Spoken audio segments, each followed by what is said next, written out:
Nous ne savons pas exactement d'où viennent les Amazighs. Ils étaient déjà là quand les Romains ont conquis l'Afrique du Nord. En se convertissant, les Berbères deviennent les sujets de l'Empire islamique et sont désormais sous sa protection. Mais ce sont aussi des guerriers chevronnés. Cela n'échappe pas aux chefs arabes dont la cible suivante est le royaume wisigoth d'Espagne, désormais bien vulnérable.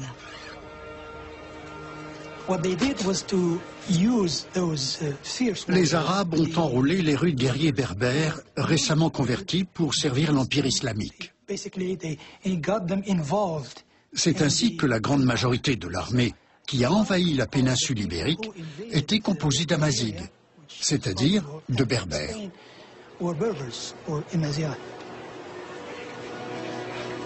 Un jeune guerrier récemment converti, Tariq ibn Ziyad, se retrouve à la tête d'une armée de 7000 hommes lors de l'invasion de la péninsule ibérique.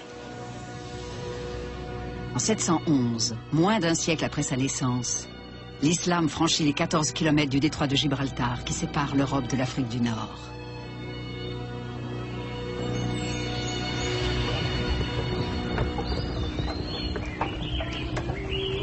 Dans le sud de l'Espagne, Tariq ibn Ziyad et ses hommes affrontent l'armée du roi des Visigoths, Roderick, lors de la bataille de Guadalete.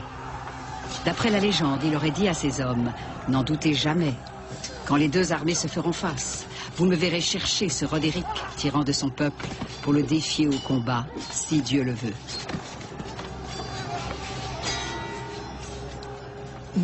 Personne en fait ne sait exactement ce qui s'est passé. La plupart des historiens musulmans parlent de 12 000 soldats musulmans qui auraient en un rien de temps défait 100 000 Visigoths. Il est vrai qu'ils ont été battus, de cela on est sûr, mais on n'en sait pas plus. Après cette bataille entre les armées musulmanes et chrétiennes, Tariq ibn Ziyad prend figure de héros guidant son peuple vers de nouvelles terres.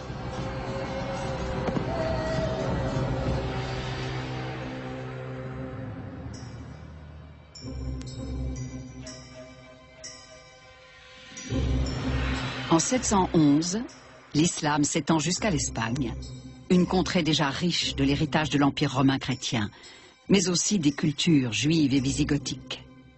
Les chefs musulmans y posent les fondations d'un nouveau royaume en Occident.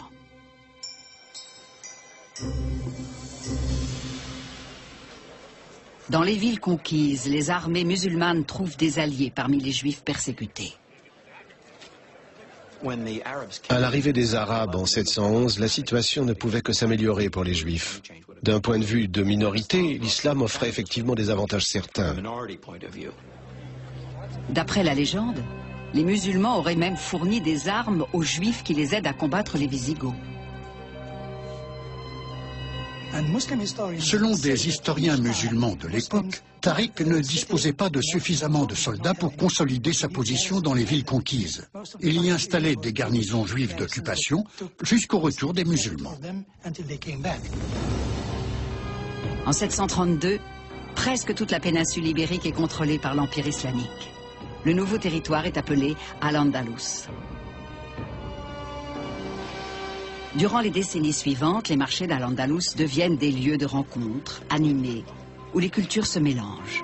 Berbères et Arabes partagent leur territoire conquis avec les populations chrétiennes et juives. La dynamique de la conquête musulmane a touché de vastes territoires et par voie de conséquence, d'importantes populations non musulmanes. Or pour elles, l'islam avait des côtés très séduisants. Conformément aux lois musulmanes, les juifs et les chrétiens obtiennent le statut de dhimmi. En arabe, ce terme signifie les protégés. Dans l'esprit des musulmans et selon le Coran, il faut respecter tous ceux qui appartiennent aux religions du livre. Dans les faits, cela se traduit par le droit de pratiquer sa religion. Les juifs et les chrétiens peuvent donc observer leur religion sans crainte de persécution. Mais ils doivent se soumettre à l'autorité musulmane et payer un impôt en échange de cette protection. Ironie de l'histoire, ce sont des tensions politiques et religieuses au sein même de la communauté musulmane qui posent problème aux souverains d'Al-Andalus. La menace politique ne provenait pas des minorités, mais d'autres musulmans. Une fois la dynastie en place et l'ennemi chrétien défait, le camp des vainqueurs a commencé à se fissurer. Sont alors apparues des factions arabes et des factions berbères. Les Berbères, longtemps traités comme des citoyens de deuxième classe, se révoltent contre l'aristocratie arabe. Profitant du chaos, une figure apparaît. C'est un prince descendant de la dynastie des Omeyyades. Il a échappé de justesse à Damas, au massacre perpétré contre sa famille. Il s'appelle Abdelrahman.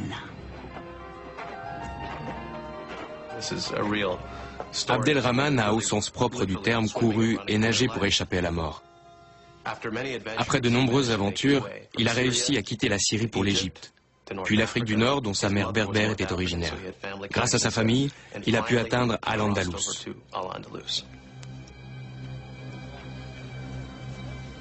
Abdelrahman a peut-être échappé aux événements sanglants de Damas, mais son pays d'exil est ravagé par la violence. La révolte des Berbères bat à son plein.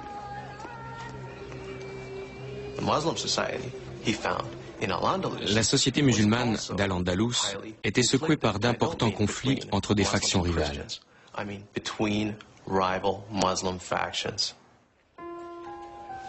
Abdelrahman trouve un soutien parmi les populations des villages qui désirent ardemment un chef puissant.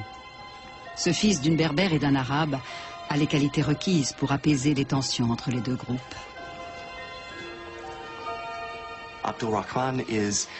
Abdelrahman était en mesure de rassembler des dissidents pour contrôler l'Espagne musulmane. Il a fomenté une rébellion, plus même une révolution, ce qui, il est vrai, n'était pas très difficile dans le trouble de ces premières années de l'Espagne musulmane.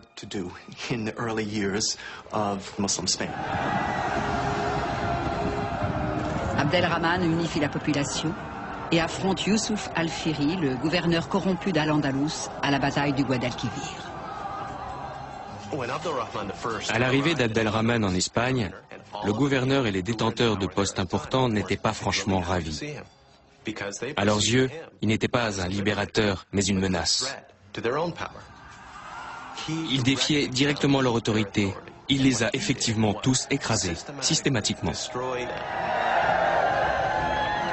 Après sa victoire, Abdelrahman se proclame émir et choisit Cordoue, une ville toute proche, pour capitale de son nouveau royaume. Inspiré de la splendeur du palais de sa famille à Damas, Abdelrahman ordonne la construction d'une magnifique mosquée.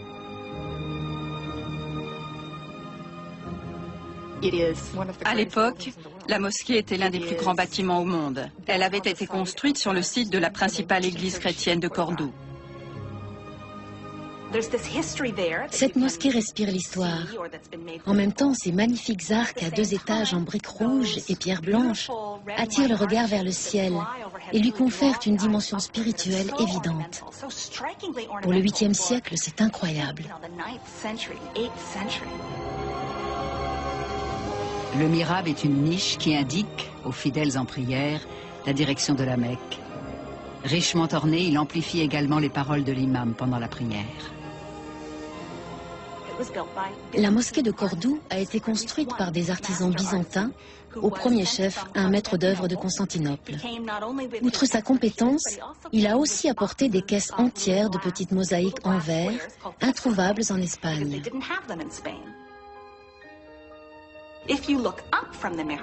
Dans le mihrab, si vous levez la tête vers la coupole, vous retrouvez des arcs qui s'entrecroisent, mais ils ne cloisonnent rien. Au contraire, ils portent votre regard vers une autre coupole, dont on suppose qu'elle représente le cosmos ou les cieux. Et ces arcs sont aussi incrustés de ces mêmes mosaïques.